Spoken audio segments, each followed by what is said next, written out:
illallah, ilaha illallah, la ilaha illallah.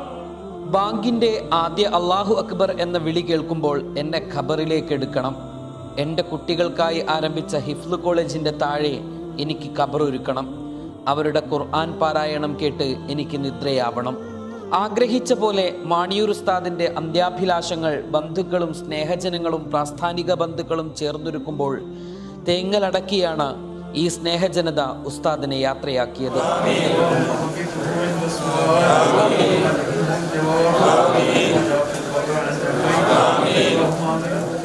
Maniyoor Ahmed Musliyar എന്ന പാണ്ഡിത്യത്തിൻ്റെ പ്രതീകം, സമസ്ത എന്ന മഹാപ്രസ്ഥാനത്തിൻ്റെ കേന്ദ്ര മുശാവറ അംഗം. മാണിയൂർ ഉസ്താദ് ഓർമ്മയാകുമ്പോൾ വലിയ ശൂന്യതയാണ് ആ സ്നേഹജനതയ്ക്ക് മുൻപിൽ. വിനയത്തിൻ്റെയും എളിമയുടെയും അനുപമ വ്യക്തിത്വം, നോട്ടത്തിൽ പോലും ആരെയും നോവിക്കാതെയുള്ള പെരുമാറ്റം, ജാതിമത ഭേദമന്യേ വിവിധ ആവശ്യങ്ങളുമായി എത്തുന്നവരോട് എന്നും ചിരിച്ചുകൊണ്ടുള്ള പ്രകൃതം. ഇതായിരുന്നു മാണിയൂർ ഉസ്താദ് എന്ന മാണിയൂർ അഹമ്മദ് മുസ്ലിയാർ. ചെറുപ്പം മുതൽ വ്യക്തിജീവിതത്തിലും പൊതുജീവിതത്തിലും വിശുദ്ധി കാത്തു സൂക്ഷിച്ച വിനയാന്വിത പണ്ഡിതനായിരുന്നു. സമസ്ത കേന്ദ്ര മുശാവറ അംഗവും പുറത്തേൽ ഷെയ്ഖ് കുടുംബാംഗവും സുപ്രഭാതം രക്ഷാധികാരിയുമായിരുന്ന മാണിയൂർ ഉസ്താദ് ദയൂബന്ദിൽ വിദ്യാർത്ഥിയായിരിക്കെയും പിന്നീട് തൃക്കരിപ്പൂർ മുനവ്വിറുൽ ഇസ്ലാം അറബി കോളേജിൽ പിതാവിൻ്റെ പാതയിൽ അധ്യാപകനായിരിക്കെയും ജീവിതത്തിൽ കാത്തുസൂക്ഷിച്ച വിശുദ്ധി അവസാനം വരെ തുടർന്നു.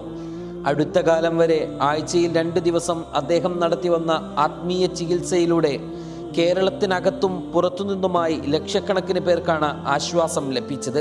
ഈ ചികിത്സ പലപ്പോഴും അർദ്ധരാത്രി പിന്നിട്ട് പുലർച്ചയിലേക്ക് പോലും നീളാറുണ്ട്. അപ്പോഴും മുന്നിലെത്തുന്നവരുടെ സങ്കടങ്ങളിൽ പക്വതയോടെ എളിമയോടെ ഇടപെടാൻ കഴിഞ്ഞു.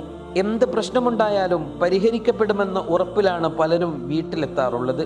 ഉസ്താദിൻ്റെ മറുപടി ലഭിച്ച ശേഷം പൂർണ്ണ സംതൃപ്തിയോടെയാണ് എല്ലാവരും മടങ്ങിയിരുന്നത്. ഇതിൻ്റെയെല്ലാം പ്രതിഫലനമാണ് മാണിയൂർ ഉസ്താദിൻ്റെ ജനാസ അനുഗമിക്കാനും മയ്യത്ത് നിസ്കരിക്കാനുമായി മാണിയൂർ ചെറുവത്തലയിലെ വസതിയിലേക്ക് ഒഴുകിയെത്തിയ ആയിരങ്ങൾ.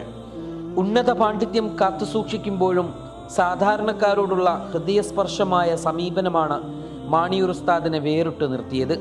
ഓരോ വാക്കിലും പരന്ന ജ്ഞാനത്തിൻ്റെ എളിമയുണ്ടായിരുന്നു.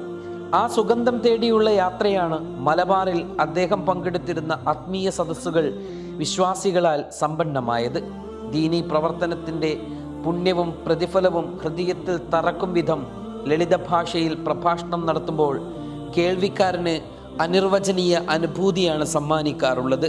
ആത്മീയ മേഖലയ്ക്ക് പുറമെ രാഷ്ട്രീയ രംഗത്തെ ഉന്നത നേതൃത്വങ്ങളുമായും മികച്ച ബന്ധം അദ്ദേഹം കാത്തുസൂക്ഷിച്ചു.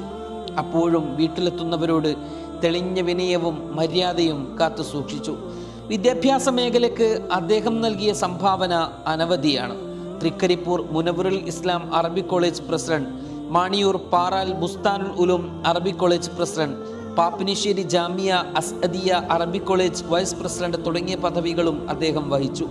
നാട്ടിൽ തന്നെ സമന്വയ വിദ്യാഭ്യാസ സ്ഥാപനം പടുത്തുയർത്തണമെന്ന സ്വപ്നം കൂടിയാണ് ബുസ്താനുൽ ഉലൂം കോളേജിലൂടെ അദ്ദേഹം യാഥാർത്ഥ്യമാക്കിയത്.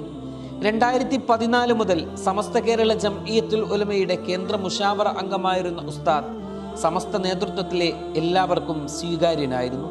ഒരു പതിറ്റാണ്ടിലേറെ മുശാവറയിൽ അംഗമായ അദ്ദേഹം രോഗത്തിൻ്റെ അവശതകളെ തുടർന്ന് അടുത്ത കാലത്താണ് യോഗങ്ങളിൽ എത്താതിരുന്നത്.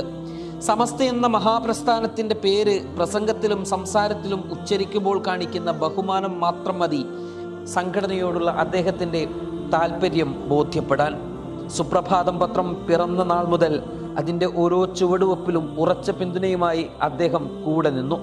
പത്രത്തിൻ്റെ ഓരോ ഉയർച്ചയിലും കാര്യങ്ങൾ ചോദിച്ചറിഞ്ഞു. പിൽക്കാലത്തെ രക്ഷാധികാരിയായും സുപ്രഭാതം നേതൃനിരയിലെത്തി. സുപ്രഭാതം പ്രചാരണ പ്രവർത്തനത്തിൻ്റെ ഭാഗമായി ബഹ്റൈൻ, ഖത്തർ, UAE എന്നീ രാജ്യങ്ങളിലുള്ള പ്രചാരണങ്ങളിലും അദ്ദേഹം സജീവമായി. കക്ഷിത്വത്തിനും ജാതിമത ചിന്തകൾക്കുമപ്പുറം അദ്ദേഹത്തിൻ്റെ വീട്ടിലേക്ക് ഒഴുകിയെത്തിയ ആയിരങ്ങൾ ഇന്ന് ശൂന്യതയോടെ നോക്കി നിൽക്കുകയാണ്. മാണിയൂർ ഉസ്താദിൻ്റെ വിടവ് സമസ്ത കേരള ജംഇയ്യത്തുൽ ഉലമക്കൊപ്പം സുപ്രഭാതത്തിനും നാടിനും സമൂഹത്തിനും തീരാ നഷ്ടം തന്നെയാണ്.